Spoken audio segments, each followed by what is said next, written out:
Michael knew how to sound sincere, almost too well. That Thursday morning, he touched my cheek with a soft hand and said, "Mom had a health scare. They're keeping her overnight. I'm staying with her." His eyes held just enough worry to make my stomach twist. I didn't question him. I just nodded and hugged him tight, thinking, of course, that's what a good son does. The whole day, I kept thinking about her. Sweet woman, always calling me darling, always knitting something for someone. I texted him updates of love and worry. "Tell her I'm thinking of her.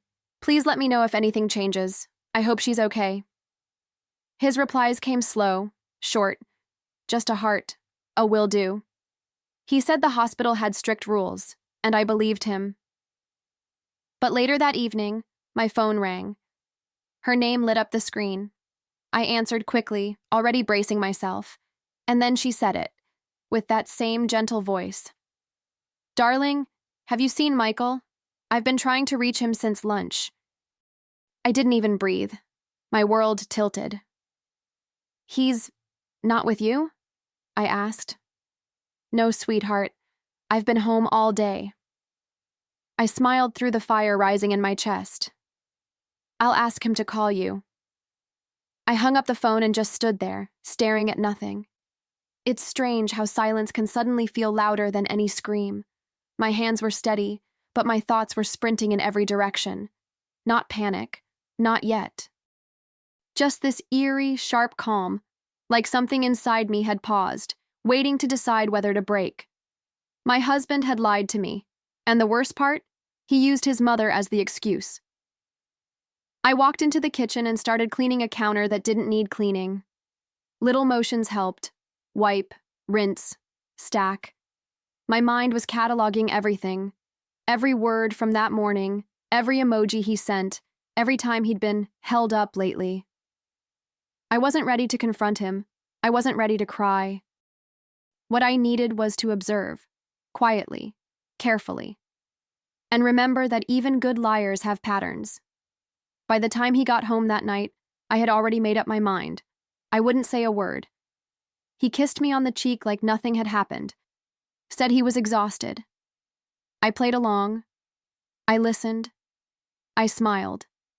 I asked nothing. And in that moment, I knew. I wasn't going to beg for the truth. I was going to build my own, one piece at a time. That night, I lay beside him in bed, his back turned to me, breathing steady like he hadn't just fractured the foundation of our life. I stared at the ceiling, blinking into the dark, tracing cracks I wasn't sure were even there. My heart didn't race. It pulsed slowly, deliberately. I wasn't heartbroken. Not yet. I was suspicious, and suspicion, I've learned, is the quiet twin of awakening.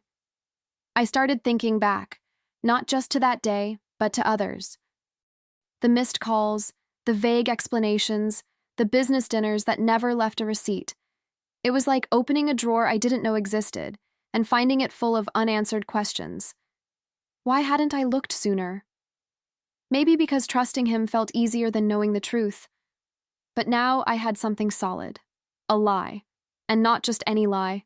A careless, lazy one. He didn't even bother to cover his tracks. He thought I wouldn't notice, wouldn't check, wouldn't think. But I did. I do. And if he truly believed I'd stay quiet forever, he was about to learn just how wrong he was. The game had changed. He didn't know it yet, but I had already started taking notes. I wasn't looking for a confrontation. I was planning a reveal. The next few days, I became someone else, quieter, but sharper. I started watching without looking like I was watching, smiling when I needed to, nodding at the right moments, but storing every detail. He didn't notice a thing. He thought my silence was forgiveness, but it was just space to gather, to process, to prepare. I waited until he left for work, then went through the trash like a woman hunting for something she didn't want to find. And there it was, a receipt from LaRue's, time-stamped Thursday night. 2 entrees, 2 glasses of Merlot, a dessert meant for sharing. I sat on the edge of the bed with that receipt in my hand, the room spinning so slowly I could feel it in my teeth. I didn't cry. I smiled, because now I had proof. That receipt wasn't a crack in his story. It was a gaping hole. And once you see the first one, the rest are easier to spot. His scent changed some nights. His shirt smelled faintly of perfume that wasn't mine. His phone, suddenly face down. Always on silent. Patterns. I wasn't just his wife anymore. I had become his mirror, the one that was finally starting to show him exactly who he was. It's strange how pretending becomes easier when you know the truth. I started moving through our home like an actress with a perfect script, cooking his favorite meals, asking about his day, laughing at the right times. But inside, I was somewhere else entirely. I was cataloging lies, building a quiet case, watching him dig his own grave one lazy excuse at a time, and he had no idea. That weekend, I made the invitation sound casual, almost warm. "Let's do brunch," I said with a smile. "Just us three, your mom, you, me. It's been so long." He froze for a split second, a blink, a hesitation so thin most wouldn't catch it. But I did, and then came the excuse. "She's still not well. Maybe another time." I tilted my head and smiled again, not at him, at the unraveling. He didn't notice the way I looked at him then, not really. He was too busy crafting his next lie. He didn't realize he was giving me everything I needed by resisting something so simple. A brunch. Just brunch. If his mother was really unwell, he'd have jumped at the chance to show it. Instead, he dodged. He always dodged. And I was done moving out of his way. That night, I called his mother myself. We chatted about her crocheting, her neighbor's barking dog, the usual things. She sounded perfectly fine. No cough, no fatigue, no mention of a doctor. Just light laughter and warmth, the kind you can't fake. "Would you come over this Sunday?" I asked, as casually as if I were inviting her for tea. "It's been too long." She said yes without hesitation.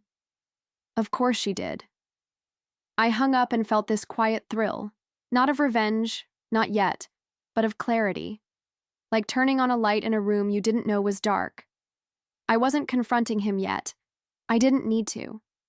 The truth was already blooming in the quiet corners of our life. All I had to do was open the curtains and let it be seen. He thought he was hiding, but he had left the door wide open. And I was standing right at the threshold, holding the handle. I didn't know exactly what Sunday would bring, but I was ready to stop asking questions and start setting the stage. If he wanted to keep lying, fine. Let him do it with his mother sitting across the table. Let's see how well the perfect son performs with both women watching. Sunday came with the smell of cinnamon and something electric in the air. I woke up early, moving through the kitchen like it was a stage, chopping fruit, warming croissants, setting out the good plates we never used. Every gesture felt deliberate, almost ceremonial. I wasn't cooking for peace. I was preparing the table for a truth that had waited too long. Michael walked in, rubbing his eyes, tension already pooling in his shoulders. "You're really doing this brunch thing?" he asked, half laughing, half dreading. I just smiled and said, "Of course.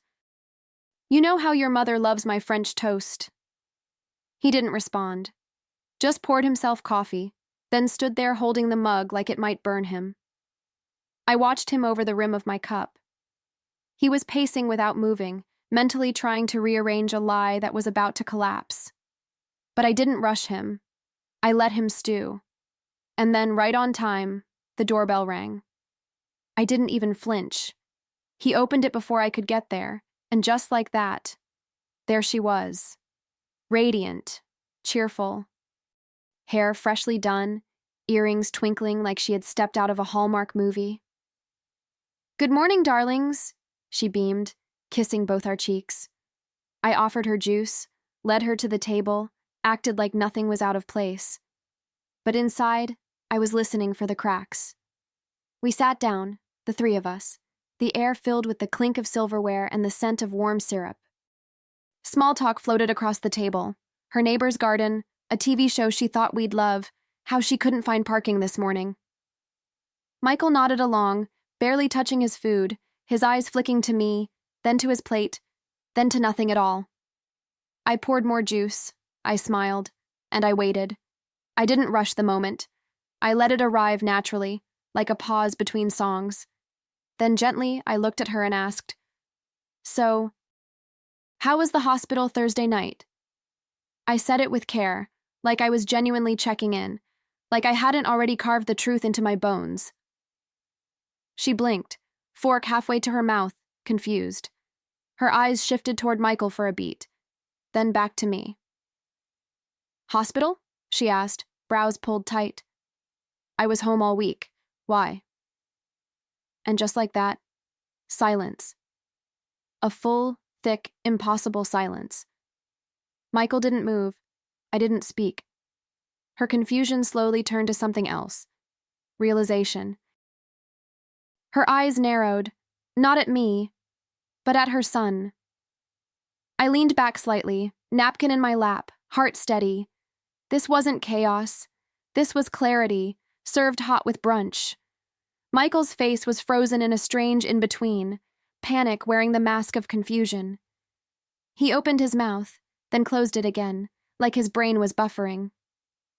I must have mixed up the days," he finally muttered, eyes darting to the floor. His mother tilted her head, eyes narrowing slightly, and I could see it. The doubt creeping in, stitching itself into her thoughts. She wasn't angry yet, but she was curious, suspicious. I didn't press, not yet. I just looked at him, not with rage, not with sadness, but with precision. "You said she was sick, that she had a health scare, that they were keeping her overnight." My tone was light, almost amused, but my eyes didn't flinch. I wanted him to hear the echo of his own words and realize how foolish they sounded now, with the very woman he claimed to be watching over sitting across from him. His mother's gaze sharpened then, not at me, but at him. She straightened in her chair and folded her hands slowly, like a judge about to deliver a verdict. And in that moment, I knew this wasn't just my truth anymore. She was in it now too, whether she meant to be or not. The table was set, the scene was laid, and Michael? He had just stepped into the spotlight. No script, no escape. I turned to him, slow and deliberate, like a curtain being drawn back. "You told me you were with her," I said, my voice steady but piercing. "But she was home, wondering where you were." He stared at his plate like it might offer an answer. I must have mixed up the days," he whispered, the lie cracking before it could even stand. His mother said nothing, but her silence was louder than any scream. "I just want to understand," I continued, even though I already did. "Because if you weren't with her, where were you?" His hands trembled slightly. He wiped his mouth with a napkin he didn't need, like he could scrub away the guilt. The room didn't explode. It folded in. Tighter. Quieter. Like we were holding our breath, waiting for someone to break the spell. And still, he said nothing. That's when I dropped the next card. "Or was it La Ruse?" I asked, tilting my head. "The same Thursday night the concierge said you were there, laughing over wine with a woman in red." His fork hit the plate with a small, sharp clink. His mother gasped, not dramatically, just a soft, stunned inhale. I didn't look at either of them. I just reached for more coffee. Calm. Collected. Ready to keep going. Michael opened his mouth, but whatever excuse he had lined up never made it out. I could see it, the moment his stories began collapsing under their own weight. "Do you lie to every woman in your life?" I asked softly, eyes still on my cup, "or just the ones who love you?" His mother's breath hitched. She turned toward him, slowly, like she couldn't quite believe what she was seeing. But she could. We both could. She stared at him, her face shifting from shock to something deeper. Disappointment, maybe, or recognition. "I raised you better than this," she said, her voice low, controlled, and that hurt him more than anything I could have said. His shoulders slumped, like the air had been sucked out of him. And in that moment, I knew. This wasn't just my battle anymore. He'd lost her too. He just didn't realize how completely yet. I gave them space, or at least the illusion of it. I folded my napkin and laid it gently beside my plate, as if it were any other brunch, as if this were any other Sunday. But the room was thick with finality. My heart didn't race. It thudded, solid and clear, like a gavel. I wasn't trying to win the argument. I had already won. Now I was just watching him feel it, the weight of his unraveling. He buried his face in his hands like a child caught red-handed. But this wasn't shame. This was exposure, raw and undeniable. He wasn't sorry for what he did. He was sorry it came out like this, in daylight, with witnesses. I didn't need tears or apologies. I wasn't chasing closure. I had already passed the point of needing anything from him. What I wanted now was control, and I had it. His mother pushed her chair back, not angrily, but with purpose. She looked at me, her expression softening. "You didn't deserve this," she said. "Whatever you decide, I'm on your side." And there it was, the line that changed everything, not just for me, but for him.